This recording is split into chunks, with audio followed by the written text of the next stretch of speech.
हिंद, जय भीम, सत श्री अकाल, आदाब। मेरा नाम है शादाब। देश के अंदर कई राज्यों में चुनाव है। एक तरफ ऑपरेशन सिंदूर की चर्चा अभी थमने का नाम नहीं ले रही है। दूसरी तरफ कहीं ना कहीं कई ऐसी वीडियोस सामने आ रही हैं और भारतीय जनता पार्टी से जुड़े लोगों के अश्लील वीडियो के वायरल होने की खबर भी खूब चर्चा बटोर रही है। इन तमाम विषयों के अलावा बहुजन समाज पर प्रताड़ना और उत्पीड़न का सिलसिला भी लगातार जारी है। इन सब विषयों पर चर्चा करने के लिए हमारे साथ मौजूद हैं संतोष साहनी, बहुजन समाज के नेता हैं। बहुत बहुत स्वागत है सर आपका। बहुत बहुत धन्यवाद आपको। जिस तरीके से ऑपरेशन सिंदूर की चर्चाएं चल रही हैं, अश्लील वीडियो वायरल होने की चर्चाएं चल रही हैं, इसी तरीके से बहुजन समाज की प्रताड़ना, उनका उत्पीड़न थमने का नाम नहीं ले रहा है। आप उत्तर प्रदेश देखिए, मध्य प्रदेश देखिए, बिहार देखिए, और आज की हाल ही की घटना बिहार के अंदर एक 9 साल की मासूम दलित बच्ची के साथ जो कुकृत्य हुआ, उसके बाद हत्या हुई और शरीर को कई जगह से काट दिया गया। ये सब क्या हो रहा है? जो भी घटनाएं हो रही हैं पूरे देश में, ये बहुत दुख की बात है और ऐसी घटनाएं नहीं होनी चाहिए। और इन सभी घटनाओं की हम लोग बहुत एक सामाजिक जिम्मेदार नागरिक, समाज के जिम्मेदार नागरिक होने के नाते ऐसी सब घटनाओं की हम बहुत निंदा करते हैं। उत्तर प्रदेश, बिहार, झारखंड, मध्य प्रदेश, ऐसे सभी राज्यों में, पूरे देश में कहीं मासूम बच्चियों के साथ बलात्कार कर दिया जा रहा है जी। कहीं उनको बोरी में भर के फेंक दिया जा रहा है बलात्कार के बाद जी। सब चीज़। इन सब घटनाएं होने के बाद सबसे बड़ी बात है कि गवर्नमेंट जो है, चाहे वो किसी भी स्टेट की गवर्नमेंट हो, उनके साथ कोई ऐसा स्ट्रिक्ट एक्शन नहीं ले रही है कि ये चीज़ें रिपीट हो रही हैं, बार बार घटनाएं हो रही हैं। अभी जिस बिहार की बात कर रहे हैं, अभी 10-15 दिन पहले वहाँ एक निषाद समाज की लड़की का बलात्कार हुआ था, सामूहिक बलात्कार हुआ। फिर 9 साल की बच्ची, दलित बच्ची का बलात्कार हुआ। अभी बिहार में, वहीं बिहार में एक लड़की का बलात्कार हुआ और उसको बैग में भर के जो है फेंक दिया गया। सवाल यही है कि जितनी भी प्रताड़ित बच्चियां हैं, बहन बेटियां हैं, वो सब बहुजन समाज से आती है। और कहीं ना कहीं उत्पीड़न होने वाली बच्चियां, प्रताड़ित करने वाली बच्चियां, प्रताड़ित होने वाली बच्चियां बहुजन समाज से आती है। तो बहुजन समाज के साथ ही क्यों हो रहा है? क्या सुनियोजित तरीके से ये सारे काम किए जा रहे हैं? देखिए, एक बात आप समझ लीजिए, हमारा जो बहुजन समाज है, ये बहुजन समाज जो है अपने संघर्ष के साथ जीता है और संघर्षों के दम पर ही जीता है। अगर वो बहुजन समाज आज के डेट में वो अपने जीवन को जी रहा है तो इसमें सरकार का कोई योगदान नहीं है जी।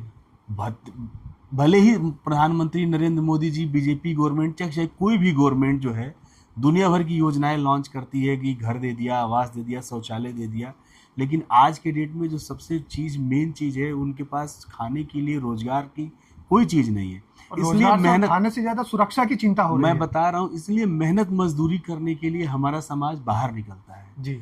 मेहनत मजदूरी करने के लिए हमारे घर के बच्चे बच्चियां बाहर निकलते हैं। और ये जो दरिंदे हैं, ये जो जिनकी गलत मानसिकता है, ये लोग इन सब चीज़ों पर घात लगाए बैठे रहते हैं।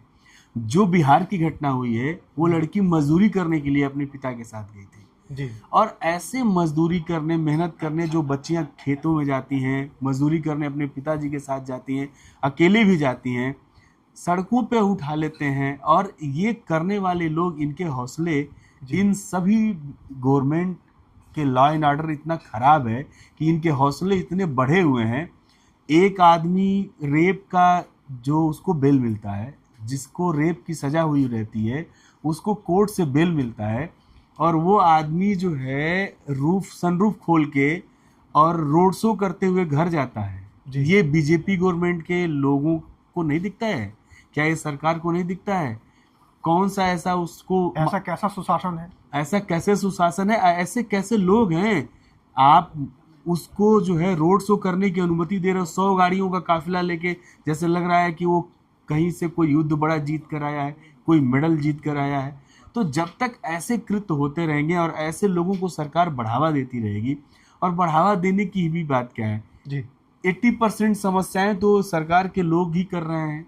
अभी जो मध्य प्रदेश में रोड पर ऐसी घटना हुई है, बिल्कुल इनके ही तो लोग हैं। वो किसी को बर्खास्त नहीं कर पा रहे हैं। बहुजन नेता हैं, बहुजनों के लिए एक आयोग बनाने की बात चल रही है। जैसे पहले सवर्ण आयोग बना था, SC/ST आयोग पहले से बना हुआ है।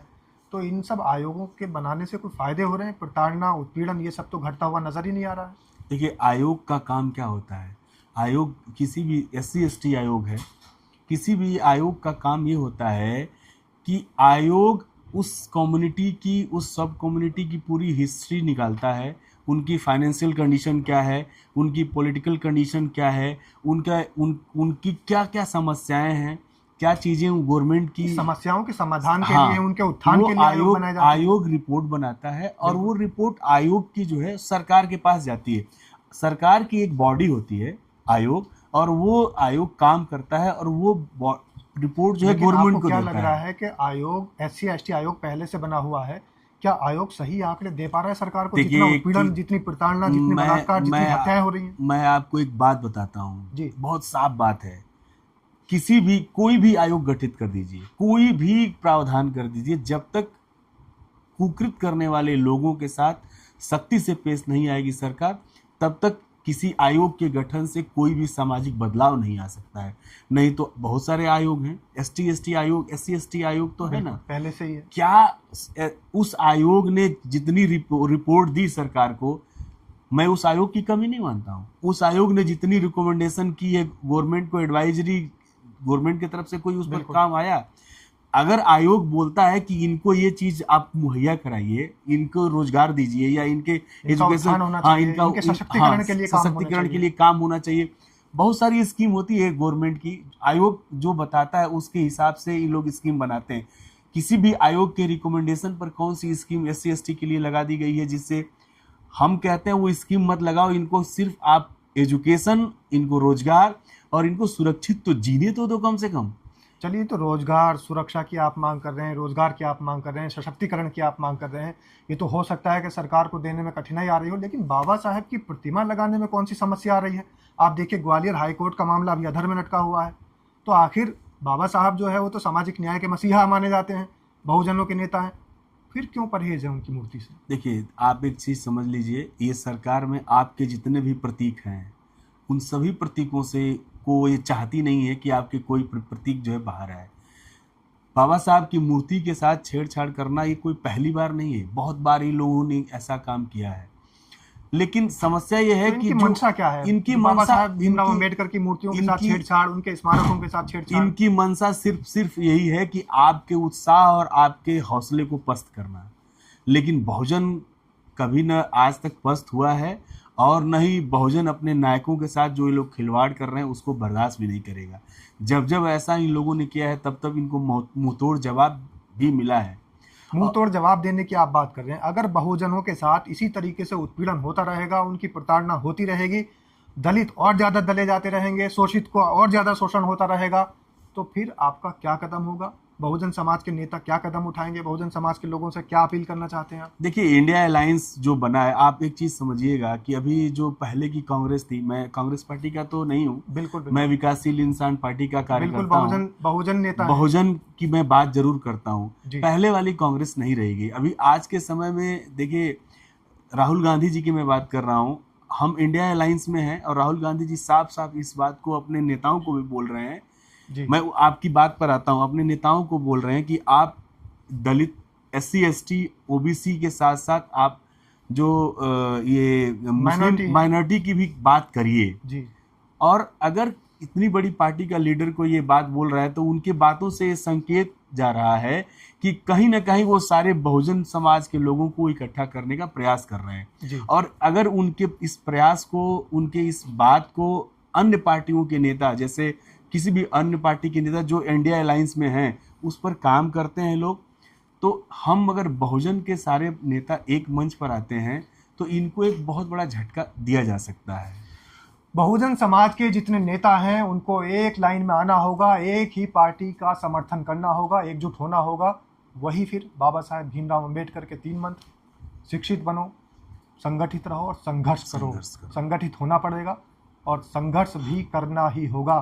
तो बहुजन समाज के सारे नेताओं से भाई साहब ने जो अपील की है वो सबको माननी होगी, तभी बहुजन समाज का उत्थान हो सकता है। आपकी क्या राय है? क्या सारे बहुजन समाज के नेताओं को एक प्लेटफॉर्म पर आना चाहिए? कमेंट के माध्यम से अपनी राय ज़रूर रखें। बहुत बहुत धन्यवाद। धन्यवाद।